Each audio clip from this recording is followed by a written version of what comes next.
Video کے نیچے subscribe کے بٹن پہ کلک کریں، بیل کے آئیکن پہ کلک کیجئے تاکہ ہر نئی ویڈیو کی نوٹیفیکیشن آپ کو مل جائے۔ بسم اللہ الرحمن الرحیم، نحمده ونصلي على رسوله الكريم، اما بعد، قال الله تبارك وتعالى في القرآن المجيد والفرقان الحميد بعد اعوذ بالله من الشيطان الرجيم، انما يخشى الله من عباده العلماء،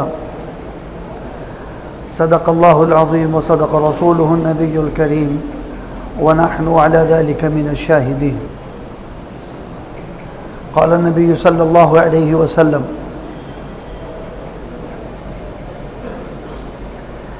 خيركم من تعلم القرآن وعلمه۔ وقال عليه الصلاة والسلام: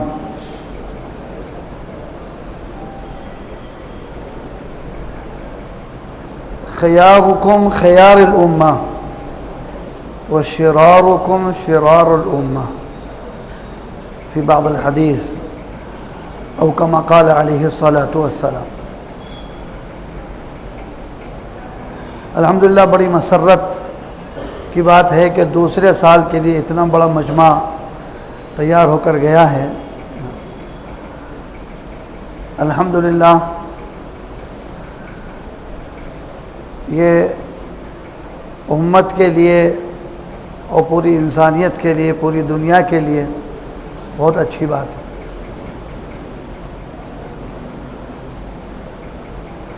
میں ایک بات عرض کر دوں، الحمدللہ علماء اور طلباء کا مجمع ہے، کچھ ذمہ دار حضرات بھی ہیں،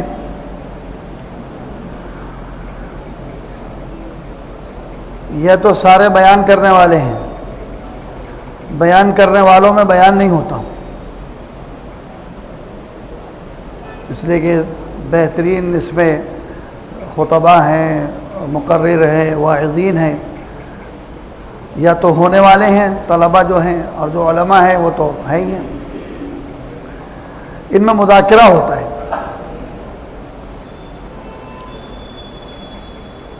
تو جو باتیں آئیں گی وہ برسبیل مذاکرہ ہیں۔ مذاکرے میں مواخذہ نہیں ہوتا،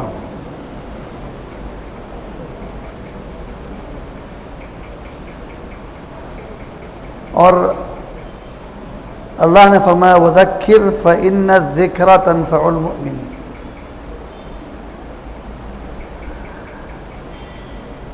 اس آیت کو بیان کر کے قاری امین حسن صاحب رحمۃ اللہ علیہ نے فرمایا تھا کہ جب اللہ نے کہا ہے فَإِنَّ الذِّكْرَ تَنفَعُ الْمُؤْمِنِينَ تو یقیناً نفع ہے، کوئی اس میں شبہ نہیں، مذاکرے میں یقیناً نفع ہے۔ تو ہم اسی نیت سے مذاکرہ کرتے ہیں کہ کرنے والے کو، سننے والے کو، سب کو اس کا نفع ہو جائے۔ اللہ رب العزت نے اس امت میں بہت سارے طبقات بنائے ہیں، ہر اعتبار کے، لیکن جس طبقے کو اللہ کی طرف سے خصوصیت دی گئی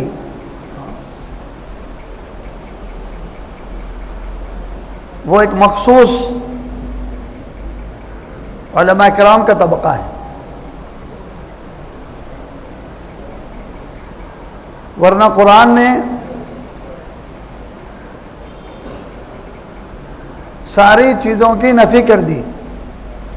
یا ایھا الناس انا خلقناکم من ذکر و انثی وجعلناکم شعوبا وقبائل لتعارفوا۔ اللہ نے ذکر کیا کہ شعوب بنائیں، قبائل بنائیں، طبقات بنائیں۔ ان اکرمکم عند اللہ اتقاکم، یعنی ان تمام شعبوں، قبائلوں اور طبقوں کی نفی اللہ نے یہ کر دی، ان اکرمکم عند اللہ اتقاکم، یا نفی ہے سب کی۔ اور دوسری طرف اللہ رب العزت علماء کرام کے لیے خود اللہ اپنے پاک کلام میں فرما رہے ہیں انما یخشی اللہ من عبادہ العلماء، کہ روئے زمین پر بسنے والے تمام انسانیت میں اور اللہ کے بندوں میں جو سب سے زیادہ اللہ سے ڈرنے والے، اللہ کا تعلق والے، وہ علماء ہیں۔ ایک طرف تو عموم سب کی نفی ہے اور اس خاص طبقے کا اثبات کیا جا رہا ہے کہ جن کو علماء کہا جاتا ہے وہ یہ ہیں اللہ کی طرف سے۔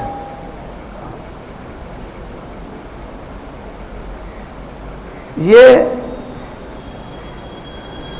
جب اتنے مخصوص لوگ ہیں تو ان کے کام بھی مخصوص ہیں، ان کا مقام بھی مخصوص ہے۔ یہ ہے کہ یہ نبی کے وارث ہیں،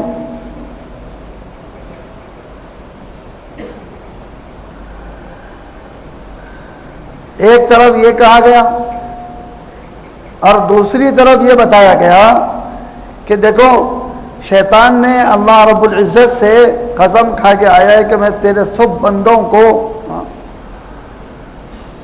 جنت کے راستے سے ہٹا کر جہنم کی طرف لے جاؤں گا۔ تو حضور صلی اللہ علیہ وسلم نے فرمایا شیطان پر جو اللہ کے سامنے بھی قسم کھا کر آیا ہے اس پر بھی یہ عالم صاحب بہت بھاری ہیں۔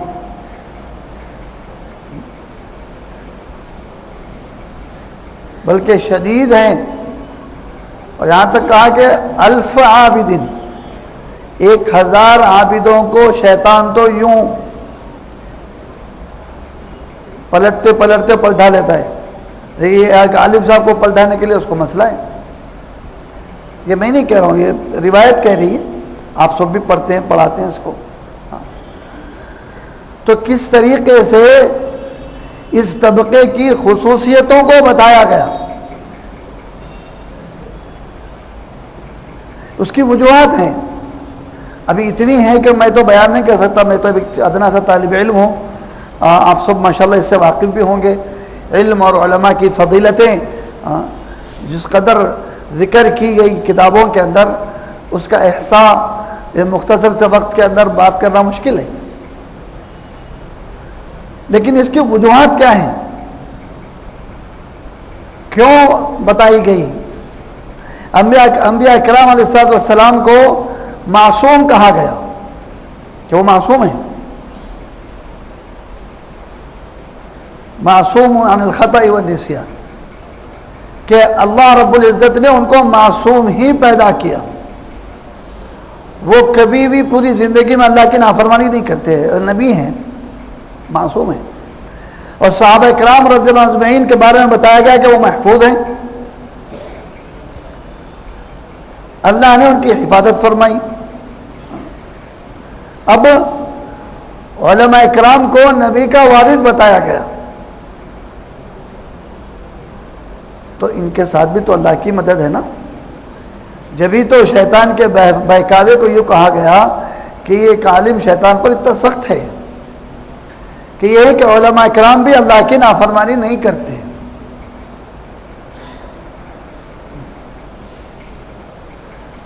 ان کو معصوم اور محفوظ تو نہیں کہا جا سکتا، انسانیت اور بشریت کے تقاضے سے کوئی چیزیں ہو جاتی ہیں،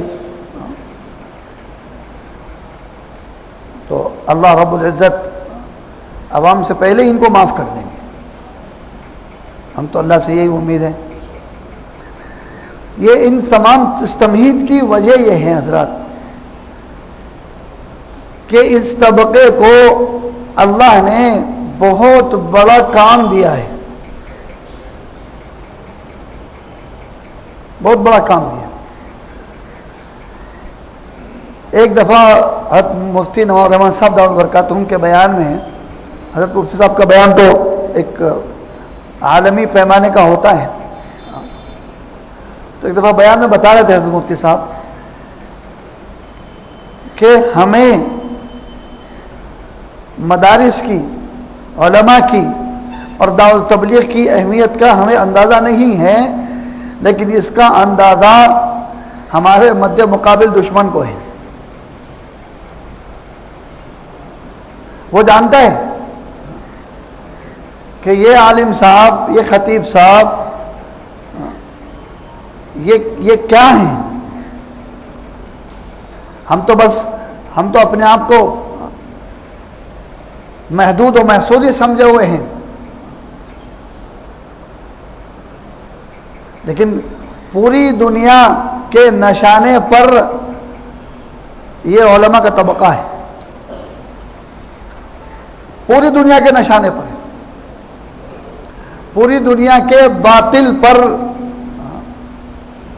بلکہ مفتی صاحب نے تو بہت ہی تفصیل سے اور بار کھل کے بتایا تھا کہ ہم تو دوسروں کے بارے میں کوئی تحقیق کرتے بھی نہیں، توجہ دیتے بھی نہیں. یہ تو اللہ کی مدد ہمارے ساتھ ہے کہ ہم تو بالکل سادگی سے چلتے ہیں اور چل رہے ہیں اور اللہ چلا رہا ہے یقیناً. ورنہ باطل کی سازشیں، اس لیے کہ مفتی صاحب نے پوری بات اس انداز سے بتائی کہ جو عالم دین ہے وہ دشمن کی سازشوں سے اس کو غافل نہیں ہونا چاہیے. اس ضمن میں یہ پوری بات بتائی تھی.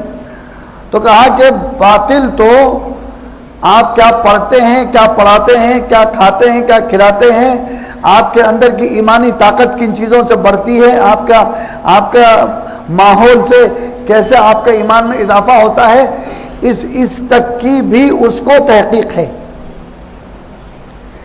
ان چیزوں تک کی بھی اس کو تحقیق ہے. وہ ایک مفتی صاحب کی باتیں تو ہم چھوٹے منہ سے بڑی باتیں ہو جائیں گی، ہم اس طرف جا بھی نہیں سکتے، بول بھی نہیں سکتے وہ باتیں. لیکن صرف یہ ایک اشارہ ہے کہ یہ جو علماء کا طبقہ ہے ان کو اپنی اہمیتوں کا احساس ہونا ہے کہ کیا بات ہے، کیا وجہ ہے کہ قرآن نے اور حضور صلی اللہ علیہ وسلم نے اپنی احادیث مبارکہ میں ان کی خصوصیت کا ذکر فرمایا ہے.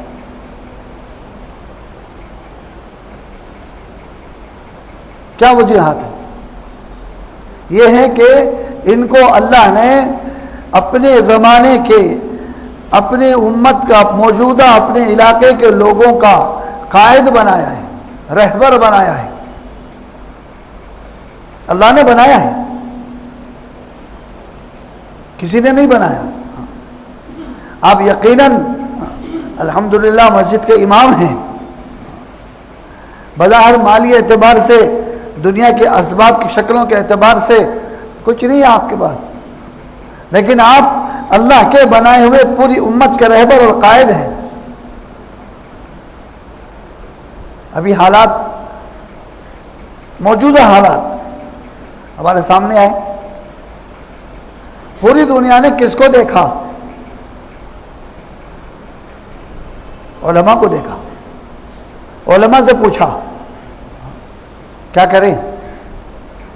ٹھیک ہے، کسی نے اپنے کاروبار کے سلسلے میں نہیں پوچھا. ٹھیک ہے بھائی، حکومت نے کہا کہ دکانیں بند کر دو، بند کر دی. آفیسز کو مت جاؤ، مت گئے، نہیں چلے گئے، ہو گیا. لیکن ابھی جب مسائل آئے، کہاں مسجد میں 5 آدمی جائیں گے، آپ کہاں، آپ کیا کریں. اب مسائل، اب علماء کو پوچھا گیا، ان سے بات کی گئی، ان سے رہبری لی گئی. گھر کے اندر ہیں، کیا کریں. ابھی ہم مولانا خالد سیف اللہ صاحب دامت برکاتہم کے پاس غالباً 1 ہفتہ پہلے گئے تھے، تو اسی حالات پر تفسیر حضرت سے ہو رہا تھا. اسی اثنا میں حضرت نے بہت ساری باتیں بتائیں کہ اس وقت جو امت کی کیفیت ہے، ہمارے بڑوں کی نظر میں نظر اس تک ہے، اور ہمارے بڑوں کا منشا یہ ہے کہ ہمارے ہر عالم کی نظر اس تک ہو. بہت اہم بات.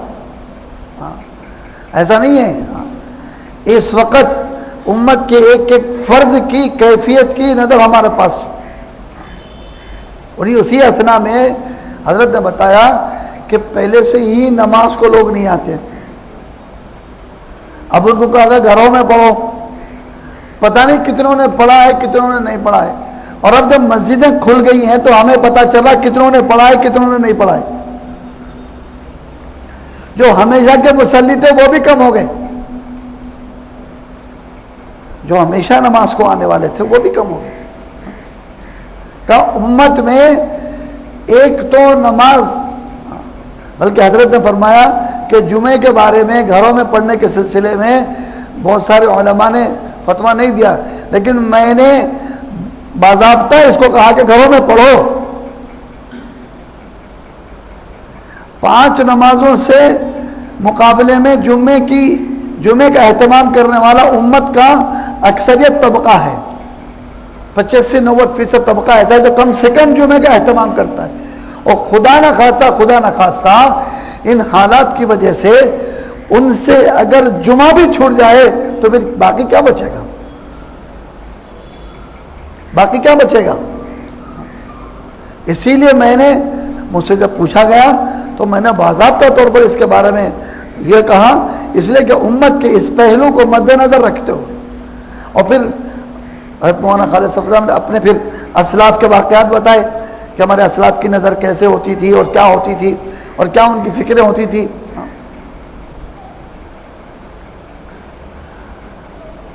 حضرت نے فرمایا کہ ہمارے ہر عالم کی نظر اس وقت پوری امت و فکر پر ہو. تو یہ چیز اللہ کی طرف سے ایک ایک عالم کو دی گئی ہے.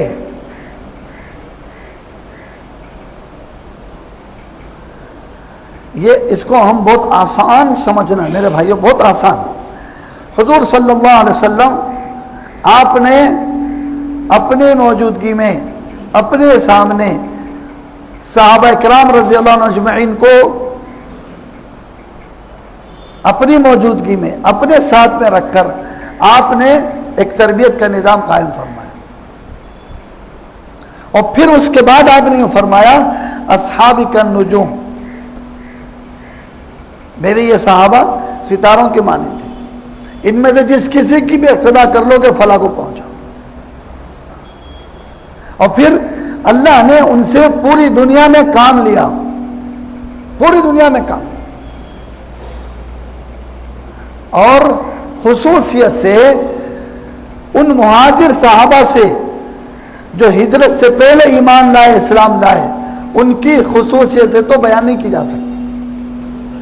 خود حضور صلی اللہ علیہ وسلم نے بتایا لولا الہجرۃ لکنت من الانصار، یعنی آپ نے ہجرت کی اہمیت اور فضیلت کو بتایا. اسی لیے جب ابھی نظام الدین پر جب ان حالات کا سلسلہ شروع ہوا، جب آخری مارچ میں نظام الدین سے بھی جو نا ٹیسٹیں کروائی گئی اور نظام الدین سے جو بیرونی مہمان تھے جو اندر سب کو خالی کروایا گیا، تو بہت سارے ساتھیوں نے پوچھا حضرت مولانا اسد صاحب دامت برکاتہم کو، کہتے اب کیا ہوگا، اب کیا ہوگا؟ حضرت نے فرمایا اب ہجرت سے پہلے کی حیات الصحابہ کی تعلیم ہوگی. مطلب کیا ہے کہ حالات میں حضور صلی اللہ علیہ وسلم نے اور صحابہ نے کیسے کام کیا.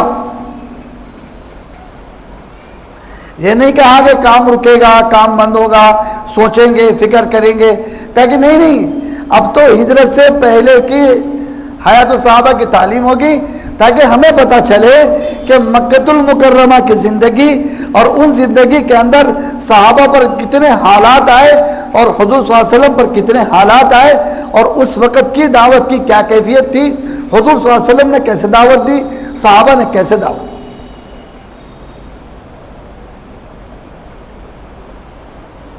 حالات پر ایمان والا رک جائے یہ تو ہو نہیں سکتا، یہ تو ہو ہی نہیں سکتا. اور عالم دین اللہ اکبر، یہ نہیں، بالکل قائد تو قائد ہوتا ہے بھائی، رہبر تو رہبر ہے، یہ تو سب سے نمونہ ہے پوری امت کے لیے.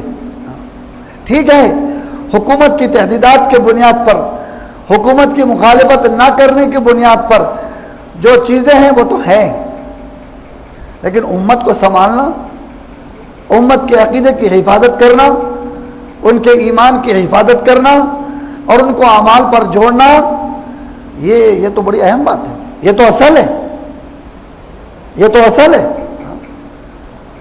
اسی لیے ہم تو بارہا اس بات کو ذکر کرتے ہیں، ہمارے حضرت نے بڑی تقریروں کے بجائے ایک جملہ کہا کہ اس وقت امت کے لیے یہ نہ ہو جائے کہ احتیاط اعتقاد پر غالب نہ آ جائے،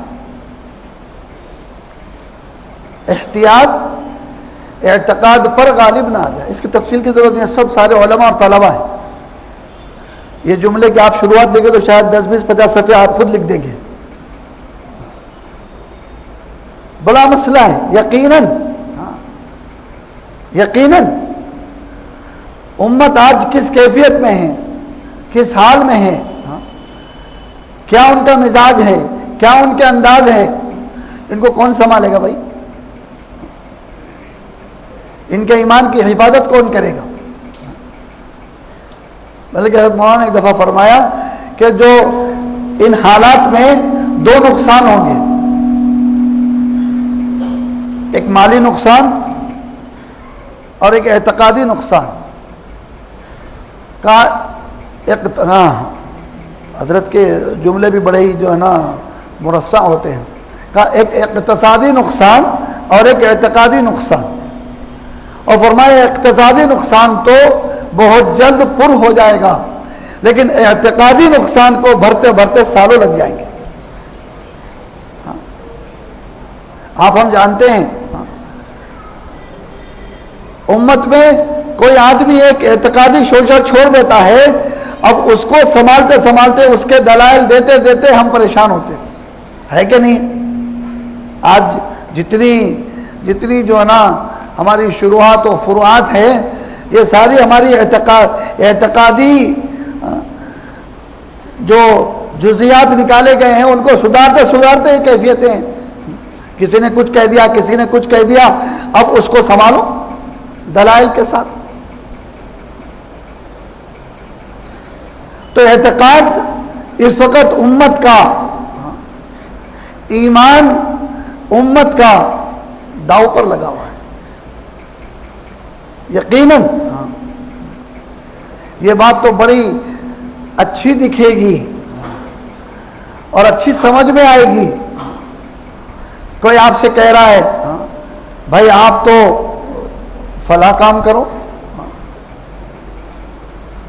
فلاں کام کرو، فلاں کے خلاف دلائل لکھو، فلاں کے خلاف آپ دلائل کا کام کرو اور فلاں جگہ کام کرو، لیکن میرے بھائی اس لیے کہ یہ باتیں میرے سامنے کچھ دنوں میں آئی تھوڑی سی تو وہ ایک دم ذہن میں آ گئی تو زبان سے بھی آ گئی، لیکن حقیقت یہی ہے کہ اس وقت امت کو کون سنبھالے گا، کون بچائے گا، کون لائے گا ان بچھڑوں کو مسجد تو کون لائے گا؟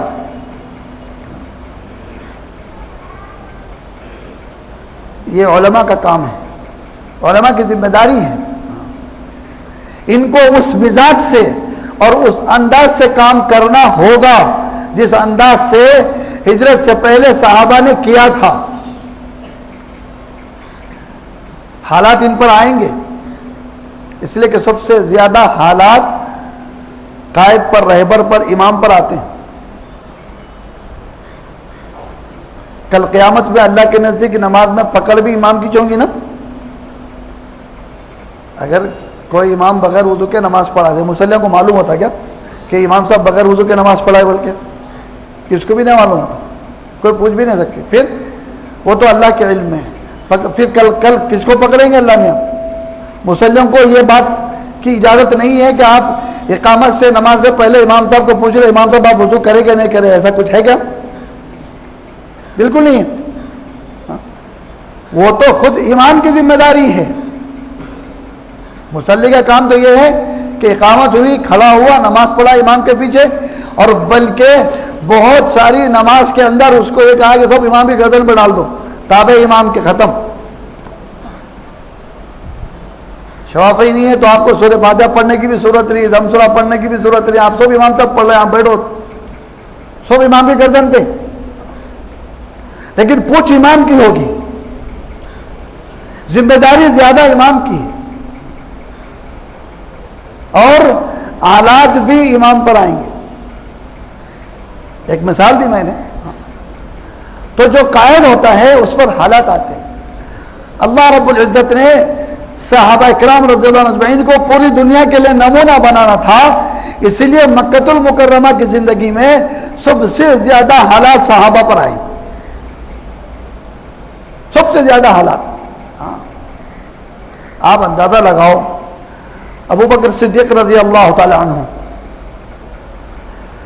علاقے کے معزز ترین آدمی ہیں, کیا اللہ کے یہاں آپ کا مقام, خود حضور صلی اللہ علیہ وسلم کے یہاں آپ کا مقام, اور اسلام سے پہلے کے عربوں کے اندر ان کے نسب کو جاننے والے, علم الانساب, یہ کس خاندان کا آدمی ہے, یہ کس خاندان کا آدمی ہے. روایتوں میں حضرت صحابہ پڑھے تو آپ کو ملتا ہے کہ ابوبکر صدیق رضی اللہ تعالیٰ عنہ ایام حج میں حضور صلی اللہ علیہ وسلم کے رہبر ہوتے تھے, اور کہتے تھے کہ یا رسول اللہ یہ فلاں قبیلہ ہے, یہ فلاں فلاں سے تعلق ہے, فلاں علاقے کا رہنے والا ہے, اور آپ کے اس تعارف پر آپ ان کو دعوت دیتے.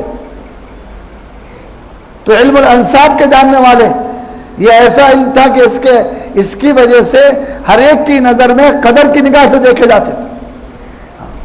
ارے بھائی یہ تو آدمی ایسا ہے, ہر ایک کو جانتا ہے, اور ہر ایک کی اصلیت کو جانتا ہے, یوں بولنا چاہیے بلکہ ہر ایک کی اصلیت کو جانتا ہے, یہ تو آدمی ایسا ہے.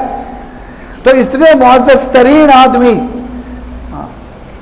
اسلام کی دعوت پر بیت اللہ میں پہلا خطبہ آپ نے دیا, اور اس پر آپ کو مارا گیا,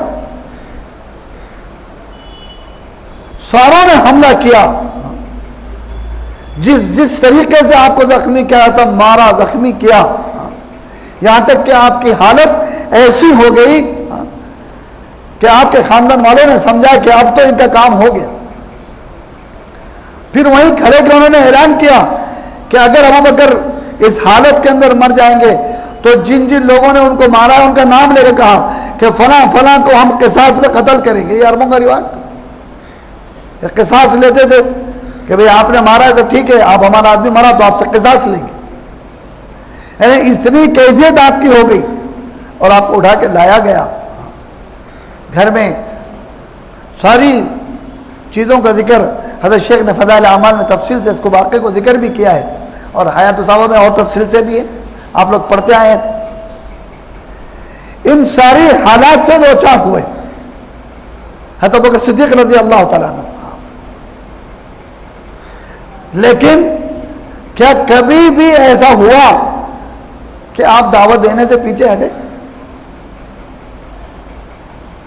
یا آپ اپنے آپ کو جو کام اللہ کے نبی نے دیا سب سے پہلا کام دیا کہ رسول اللہ میرا کیا کام ہے, کہا کہ جو میرا کام ہے وہ تمہارا کام. اس کے باوجود بھی آپ مکمل طریقے سے آپ اپنے آپ کو اس دعوت کے کام میں پورے انہماک کے ساتھ جمائے رکھا, پورے انہماک کے ساتھ. اسی لیے ان حالات میں جمنے پر اللہ نے آپ صلی اللہ علیہ وسلم کی دنیا سے رخصت ہونے پر جو کام آپ سے لیا, جیسے آپ کو جمایا, جس مضبوطی سے حضرت ابوبکر صدیق کھڑے تھے, سب نہیں تھے نا. ارتداد کا واقعہ ہمارے سامنے ہے, اور حضرت اسامہ کے لشکر کو روانہ کرنے کا واقعہ ہمارے سامنے ہے, اور بلکہ خود خلافت کا واقعہ ہمارے سامنے ہے. ان تمام چیزوں کو ان حالات میں جو مکی زندگی تھی آپ صلی اللہ علیہ وسلم کے ساتھ کی صحبت کی, اور مکے کی جو حالات کی زندگی تھی, ان حالات کی بنیاد پر آپ ایسے ٹھہرے رہے کہ آپ تو وہ ہے جو حضرت عمر کے سینے پر بھی آپ نے ہاتھ مارا. حضرت عمر رضی اللہ تعالیٰ عنہ کتنا کامل اللہ نے, کون تھے, لیکن کیسے تھے. ارے جن کو اللہ کے نبی نے دعا کر کے مانگا تھا کہ اللہ دونوں میں سے ایک کو دے دے, تو ان کے مقدر میں سے تو انہوں مل گئے. لیکن آپ یہ دیکھو کہ جب حالات آئے یہ آپس کی بات ہو رہی ہے، مدینہ منورہ کی بات، دشمن سے مقابلے کی نہیں. مدینہ منورہ کے اندر جب حالات تھے اور پورے ان کی ایک رائے ہو رہی تھی کہ ایسا کرو ایسا کرو ایسا کرو، حالانکہ پورے چاروں طرف حالات، حتیٰ ابو بکر صدیق رضی اللہ عنہ ایسے جمے رہے کہ کوئی ان کو ٹس سے مس نہیں کر سکا، کوئی ٹس سے مس. بلکہ حضرت عمر کو فرمایا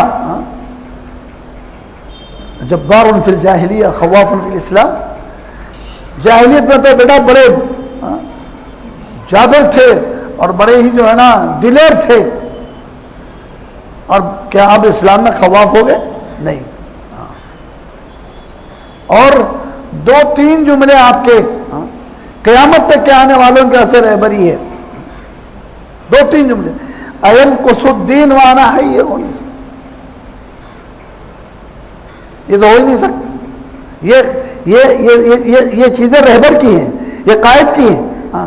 حضرت ابوبکر صدیق رضی اللہ تعالیٰ عنہ، اللہ نے آپ کو بلکہ تمام صحابہ کو رہبری کے لیے چنا تھا، اور ان میں سب سے یعنی اونچے اور اعلیٰ درجے کے ابوبکر صدیق رضی اللہ تعالیٰ عنہ.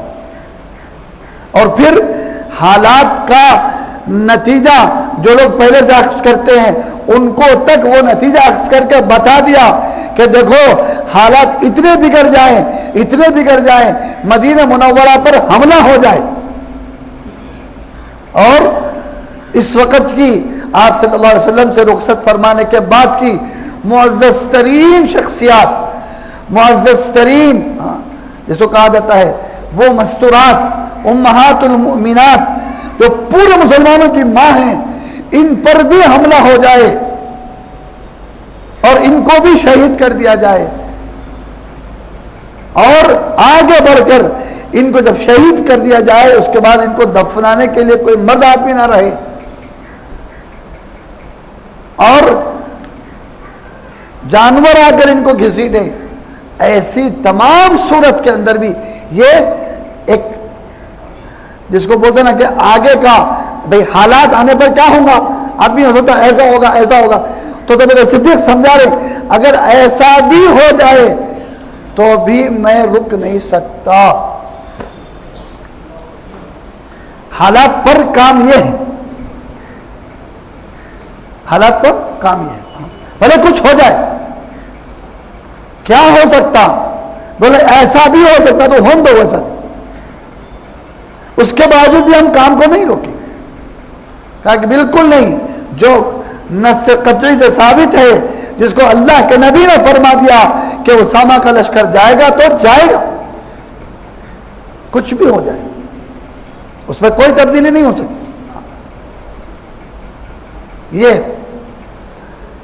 یہ رہبر ہے امت کے، اور ہمیں ان کا وارث بنایا گیا.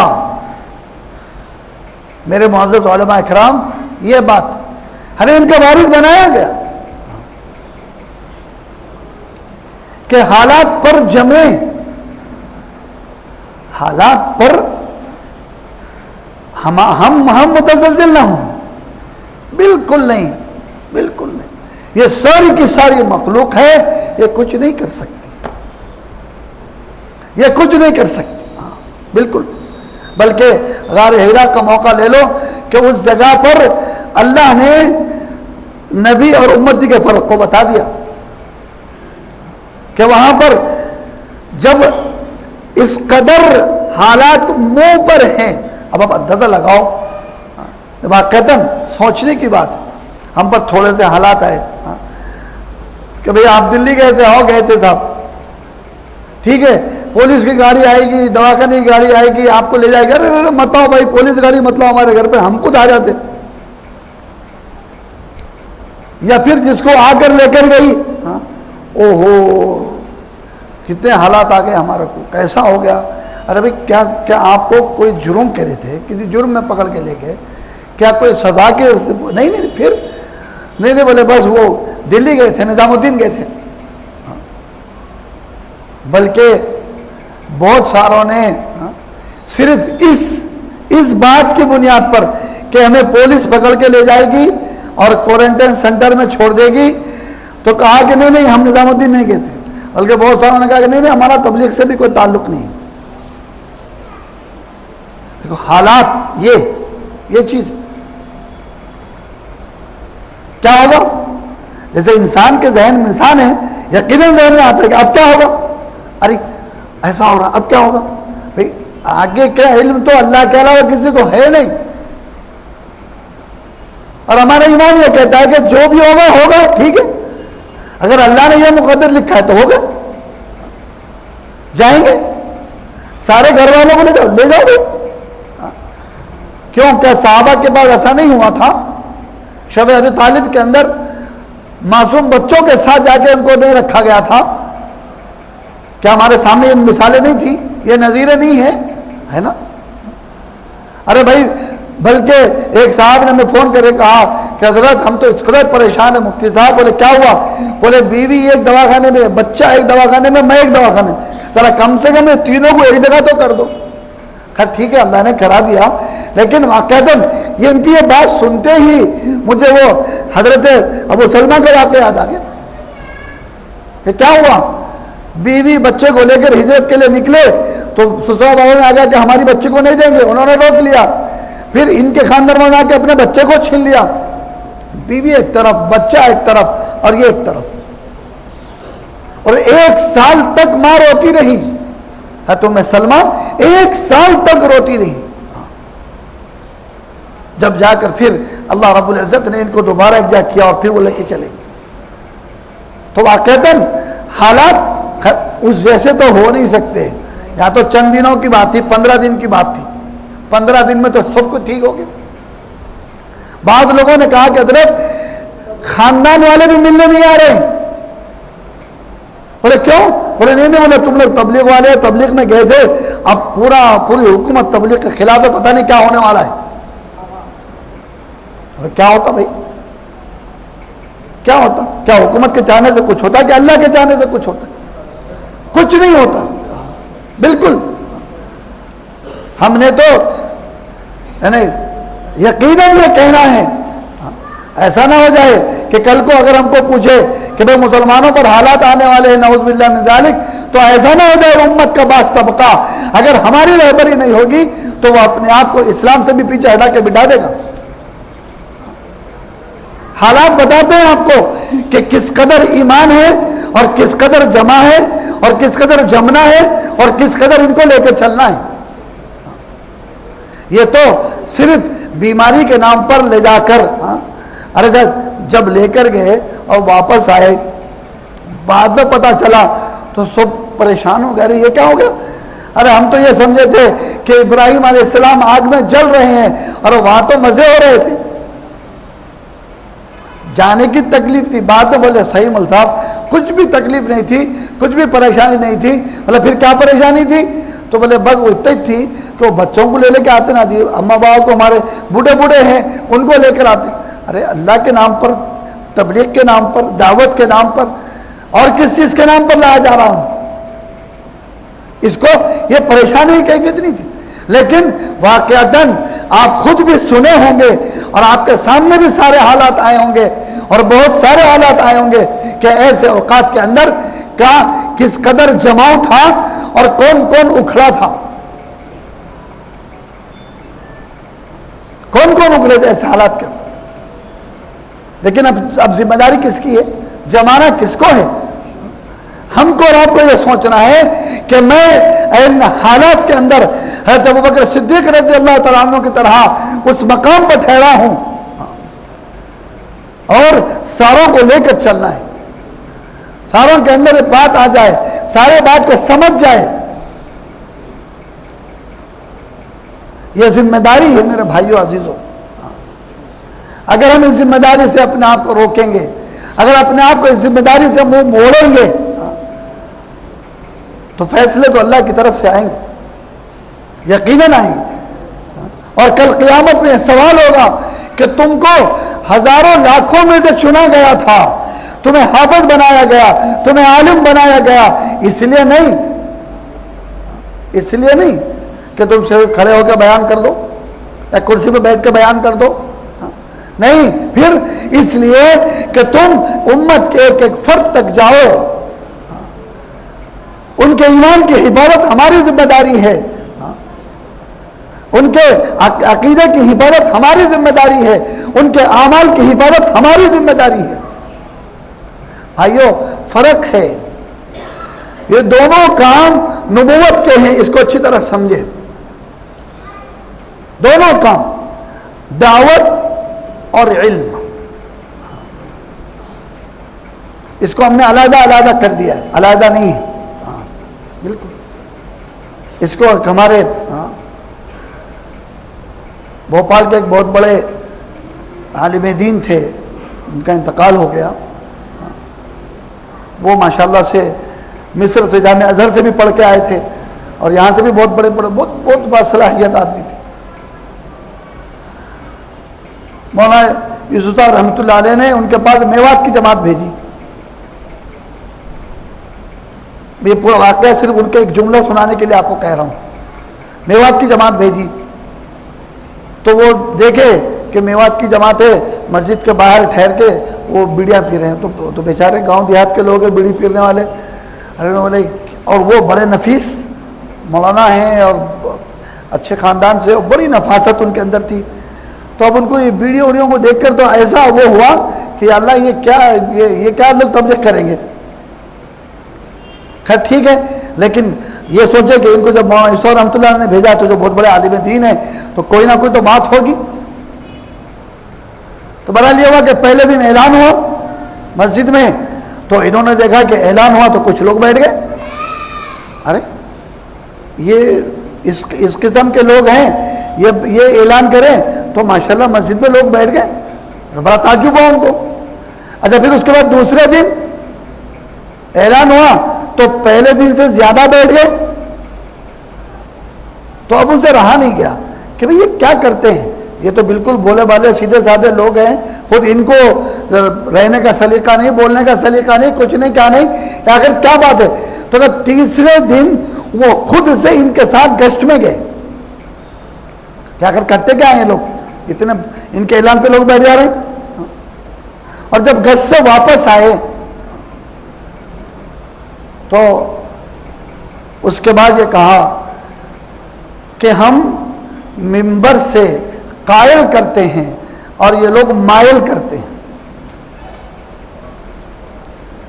ہم جو ہے نا دلائل دے کر کسی بات کو قائل کرتے ہیں کہ بھئی یہ ہے، یہ حق ہے، قائل کرنا بات کو سمجھا دینا ہے، لیکن یہ لوگ تو مائل کرتے ہیں۔ تو وہ حضرت کا جملہ تھا ان کی جماعت کو دیکھنے پر، تجزیے پر، لیکن بات یہ ہے کہ یہ چیز انہوں نے اس کو الگ الگ بیان کیا۔ میں یہ بتانا چاہ رہا ہوں کہ حضور صلی اللہ علیہ وسلم کا طریقہ یہ تھا کہ قائل بھی کرتے تھے، مائل بھی کرتے تھے، اور یہ دونوں چیزیں علماء کو کرنی ہیں۔ ہم یہ نہ سمجھیں کہ ہمارا کام صرف دلیل دینا ہے، ہمارا کام صرف بیان کرنا ہے منبر سے، نہیں، بلکہ ہمارا کام تو ایک ایک کے گھر کو جا کر لا کر مسجد کو لانا ہے۔ یہ ہمارے علم کا ایک حصہ ہے۔ اس کے لیے میرے بھائیو عزیزو، ہم آپ کے سامنے یہ تھوڑا سا مذاکرہ تھا جو آپ نے کیا ہے۔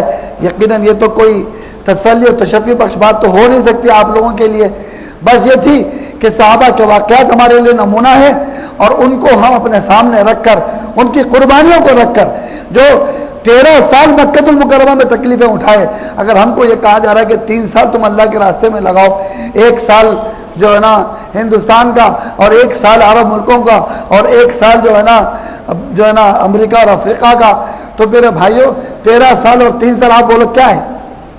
یہ تو کچھ بھی نہیں ہے، یہ تو کچھ بھی نہیں، واقعتاً کچھ بھی نہیں ہے۔ اس کے لیے میرے بھائی محترم بزرگوں، یہ تو اللہ کا فضل و کرم احسان ہے کہ اللہ رب العزت نے ہم سب کے قلوب کو اس جگہ مجتمع فرمایا اور مہیا فرمایا۔ اس کے لیے اپنے آپ کو اس بات پر آمادہ کرو، اور اپنے آپ کو اس بات پر راضی کرو، اور اس کو یوں سمجھو کہ یہ ہماری ضرورت ہے، میری اپنی ضرورت ہے، اور پوری انسانیت اور پوری امت کی ضرورت ہے۔ اس کے لیے مجھے اللہ کے راستے میں نکلنا ہے۔ بتاؤ بھئی 1 سال کے لیے اب کون احباب تیار ہے کہ جن کا سال نہیں لگا وہ فارغ ہو چکے ہیں, ابھی تعلیم بھی نہیں ہو رہی ہے, تو وہ سارے حضرات بتا دیں ایک سال کے لیے کون کون تیار ہے.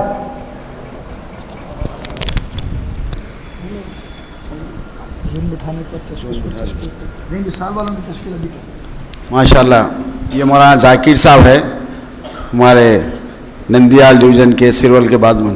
جی بالکل نقد ہے. آپ محمد اکرام صاحب کہاں گئے؟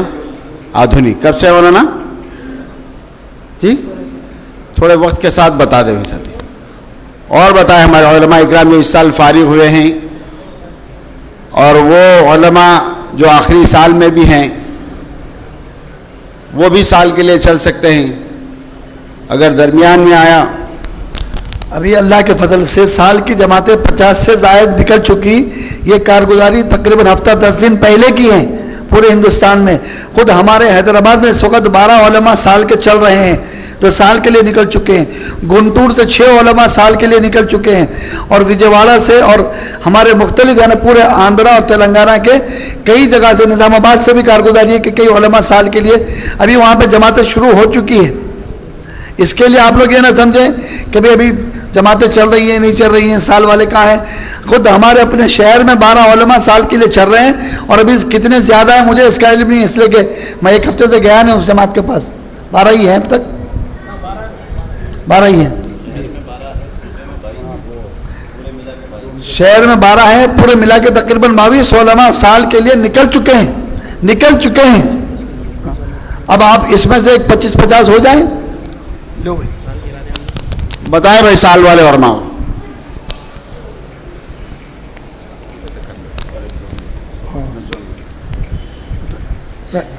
ہمارے شہر کے بہت سارے علماء کرام جو فارغ ہو چکے ہیں الحمدللہ, بہت سارے نام بھی آئے ہیں, وہ اپنے ناموں کو اظہار کریں.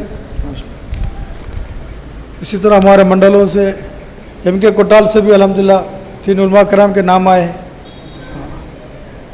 اگر اس میں ہے تو کھڑے ہو جائیں. ماشاء اللہ. کیا نام؟ ولی اللہ ننور کے نا,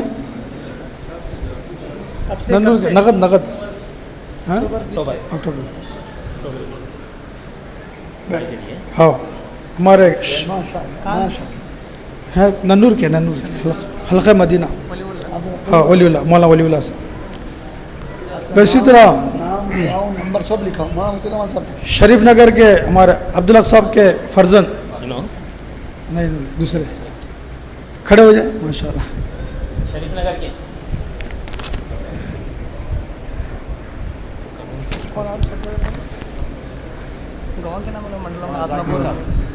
ماشاء اللہ. اور ماشاء اللہ, اور اس کے علاوہ جو بھی انشاءاللہ نیتیں کی ہیں وہ بھی کھڑے ہو جائیں انشاءاللہ. ابھی ارادے ہیں انشاءاللہ.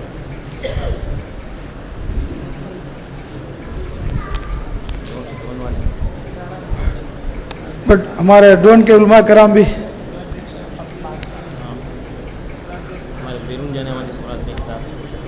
ہمارے حلقے بلال کے. ارے بھائی ہم تو کرنول کو بہت ساری امیدوں کے ساتھ آئے ہیں. ابھی تو ہم تو اتنے خوش ہو گئے 2 سال کے لیے تو میں تقریباً 20-30 علماء اٹھ کے گئے تھے دوسرے سال کے لیے, اور پہلے سال کے لیے تو 2-3 ہی اٹھے. کیا بات ہے, ماشاء اللہ. آ جاؤ. اچھا ایسا ہے کہ آپ لوگ تھوڑی ترغیب کے بعد اٹھتے ہیں کیا؟ ارے ذرا جلدی اٹھ جاؤ بھائی, ورنہ پھر نماز کو اور آگے بڑھانا پڑے گا. آپ لوگ جلدی سے جو ہے نا اپنی آمادگی کا اظہار کر دو. علماء کے لیے سال 2 سال تو کوئی چیز ہی نہیں. ارے جو 7 سال 8 سال مدرسے میں رہے ان کو کیا چیز ہے سال, واقعتاً کوئی مسئلہ نہیں ہے. آئیے صاحب ماشاء اللہ بہت اچھا. اللہ تعالیٰ بہت آ جاؤ سامنے آ جاؤ. بہت اچھا ماشاء اللہ ماشاء اللہ. اب تو کچھ ہے دیکھو کچھ ذرا تھوڑا سا وہ ہو رہا ہے الحمدللہ. ماشاء اللہ ماشاء اللہ. پھر دیکھیے ضروریات کے لیے آپ کو پورا وقت دیا جائے گا. مجلس کے ختم تک آپ اٹھنے کی فکر نہ کریں. ہاں نام لکھانے کے لیے آ جائیں, قریب آ جائیں, سامنے آ جائیں.